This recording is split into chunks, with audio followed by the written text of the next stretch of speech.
Exam panchayat के YouTube channel में आप सभी का हार्दिक स्वागत है। दोस्तों, हम लोग इंडियन पॉलिटी पढ़ रहे थे, जिसके अंतर्गत हम लोगों ने लगभग भारत का संवैधानिक विकास को पढ़ लिया था। अब बारी आती है एमसीक्यू करने की।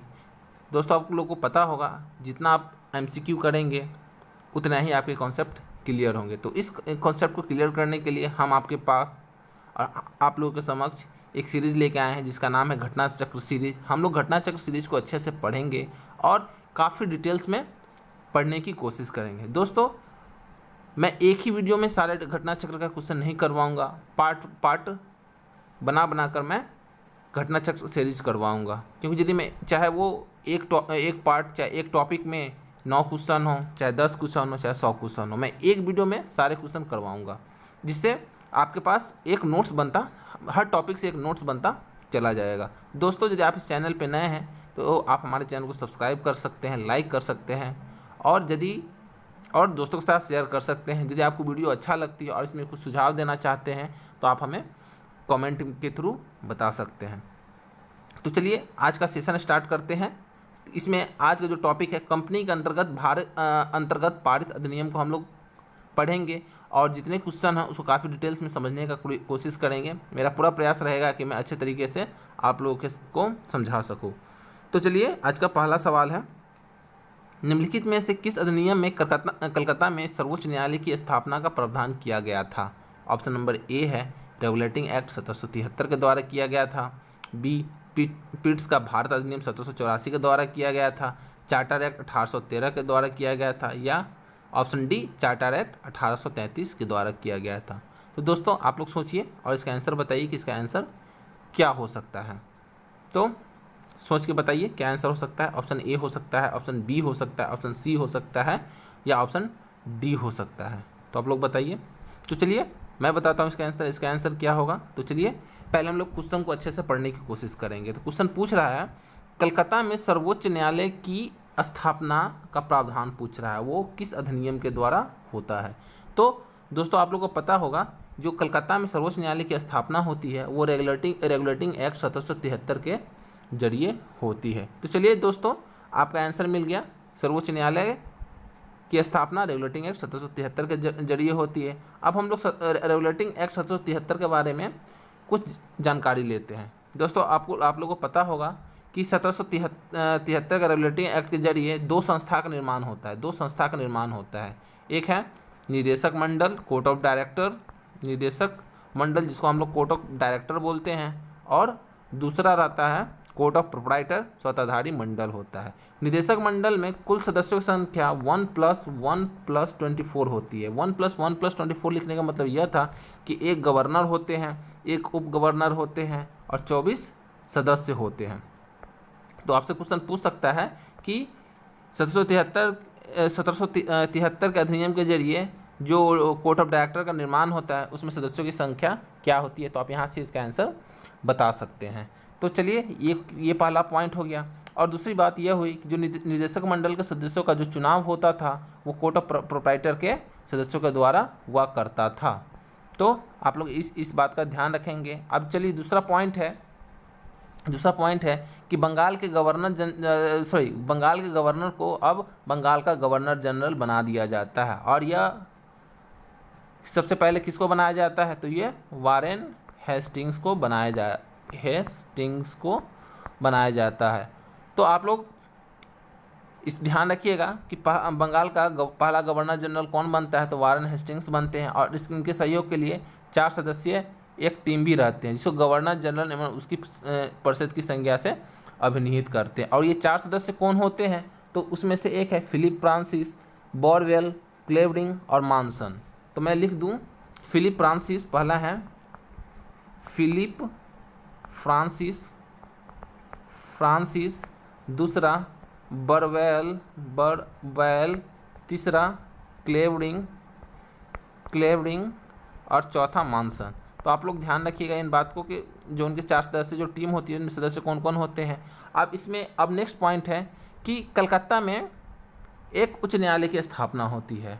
तो वो कब होती है? तो 1774 में कलकत्ता में एक उच्च न्यायालय की स्थापना होती है, जो रेगुलेटिंग एक्ट 1773 के जरिए निर्माण होता है। इनके मुख्य न्यायाधीश कौन होते हैं? सर एलिजा एम्फे होते हैं। आप लोग ध्यान रखिएगा, ये अक्सर पूछा जाता है एग्जाम में कि सर जो 1773 का अधिनियम से कलकत्ता में सर्वोच्च न्यायालय की स्थापना होती है, उसके मुख्य न्यायाधीश कौन होते हैं? सर एलिजा इम्फे होते हैं। और 3 अन्य न्यायाधीश होते हैं, इनका नाम है क्या है?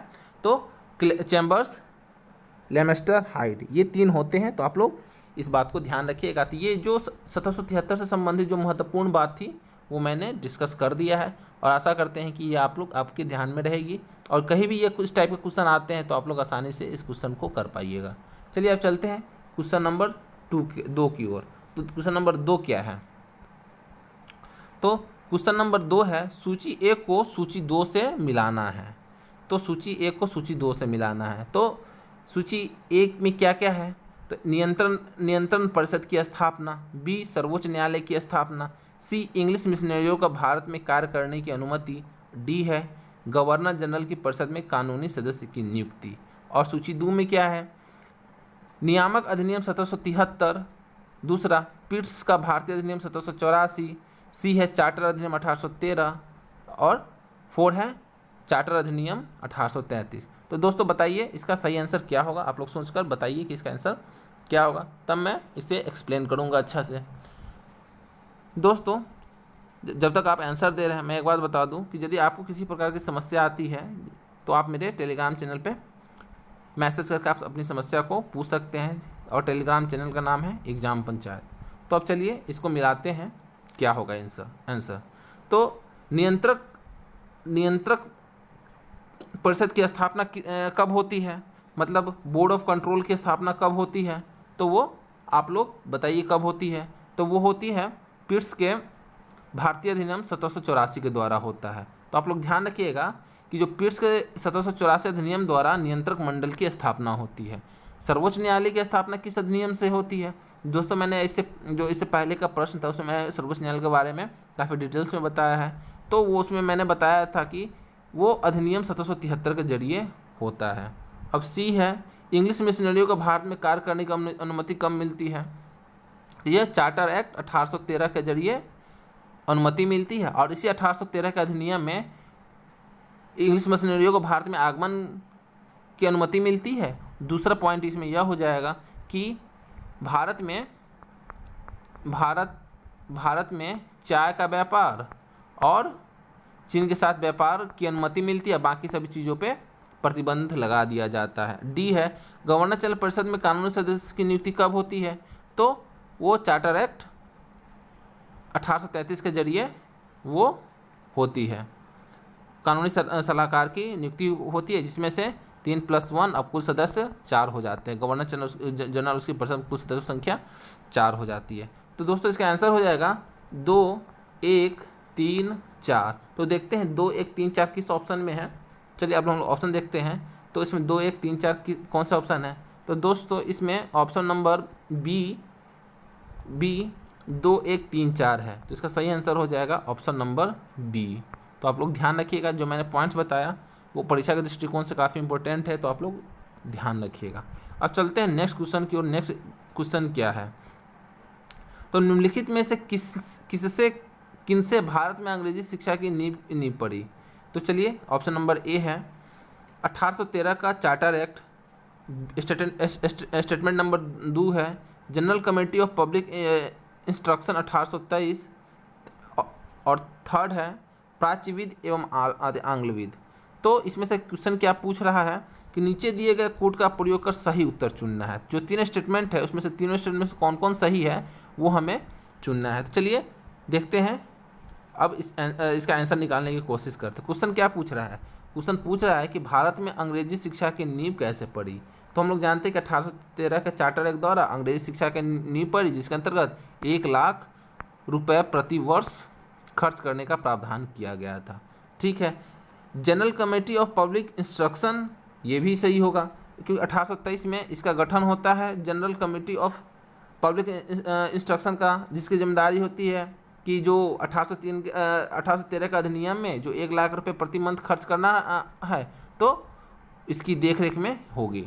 और तीसरा था प्राच्य व आंग्लविद। तो ठीक है, ओरिएंटल, जिसको हम ओरिएंटल एजुकेशन भी बोलते हैं, प्राच्यविद और आंग्लविद दोनों को आंग्ल विवाद है, तो दोनों विवाद हुआ था, क्योंकि आदि प्राच्यविद होते हैं कि जैसे पुराने परंपरा, जैसे संस्कृति पहले के तौर तरीके से जिस तरह से पढ़ाया जाता था, तो वो प्राच्यविद बोलते थे। और आंग्लविद वो होते थे जो अंग्रेज द्वारा अंग्रेजी शिक्षा का प्रसार किया जाना था भारत में, उसको आंग्लविद कहते हैं। तो ये हो गई।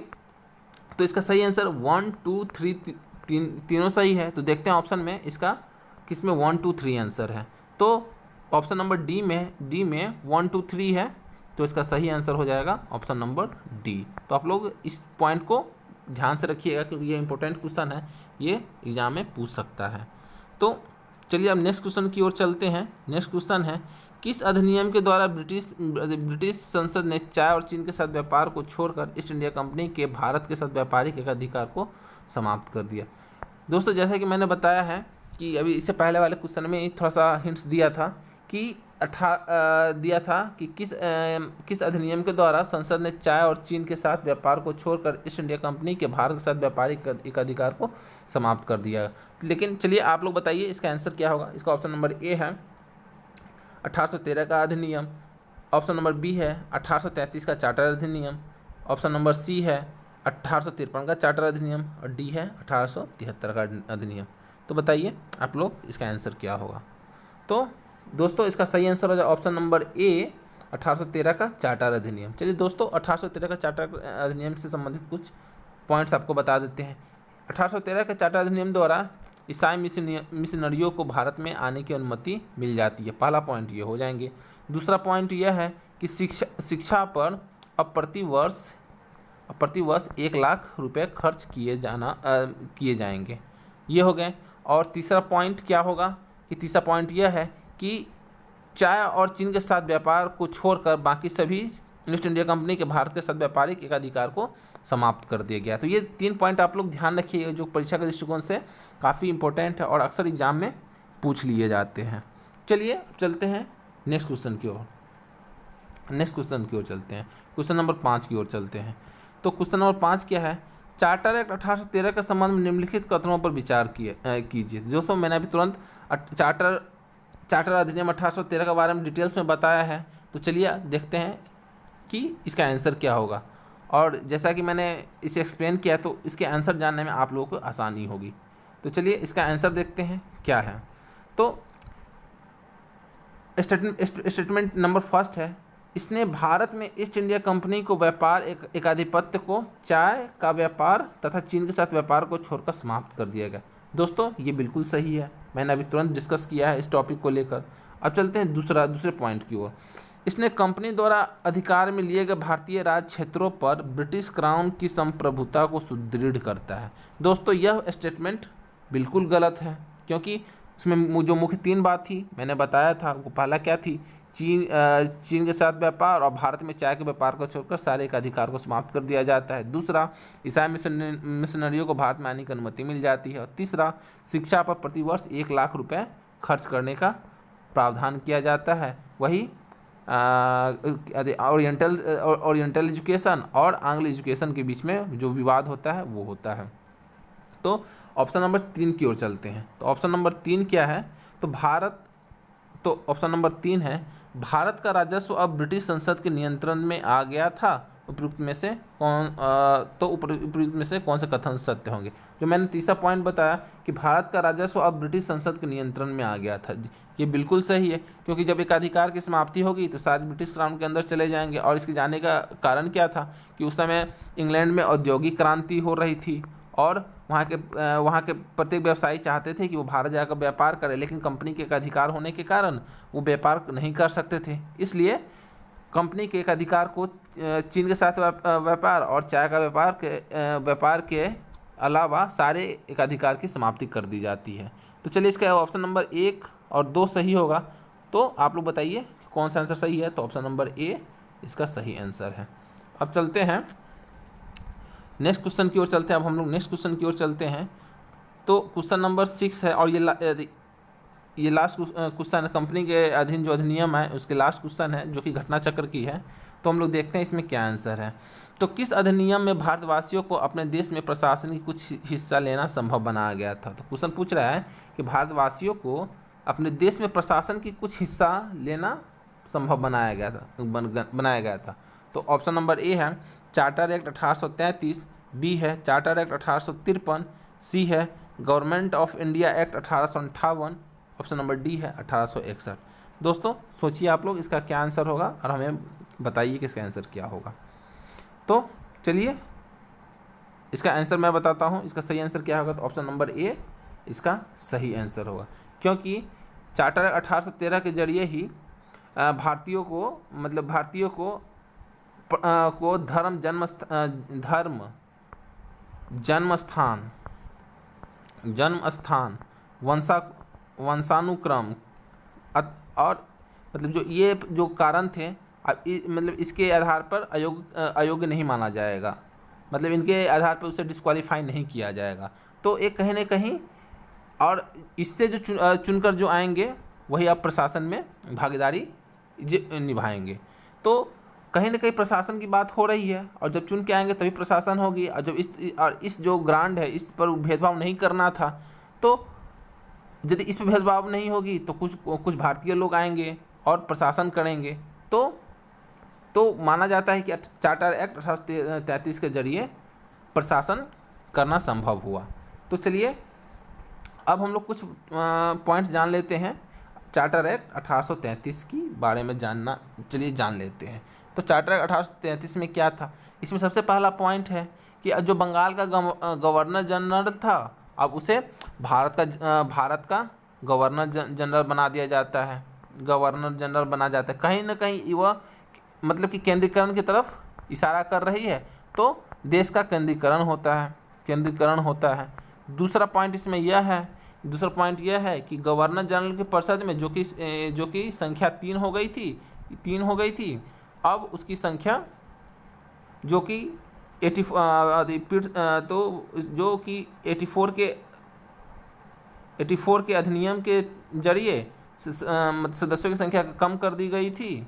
अब उसे 1784 के एक्ट के जरिए जो कम कर दी गई थी, अब उसे फिर से इसमें एक विधि सदस्य जोड़ दिया जाता है। अब कुल सदस्य हो जाते हैं 4 हो जाते हैं। पहले 4 रहते हैं, फिर 3 होते हैं सदस्यों की संख्या, फिर 4 हो गए।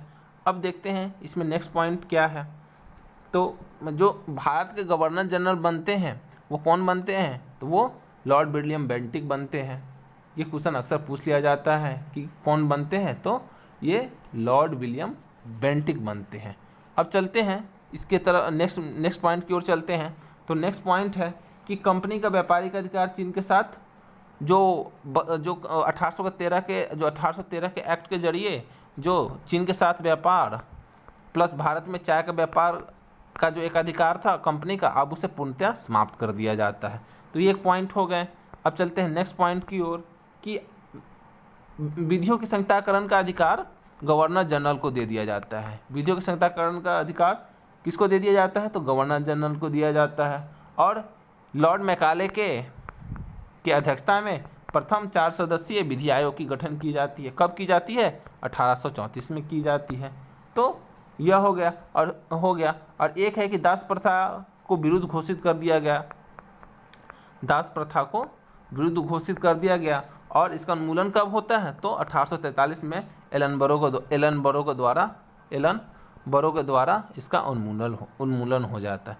तो दोस्तों यह हो गया इसके फर्स्ट भाग, मतलब कि कंपनी के अधीन जो अधिनियम है उससे संबंधित जो घटना चक्र में जो महत्वपूर्ण प्रश्न थे उन प्रश्नों को हम लोगों ने किया।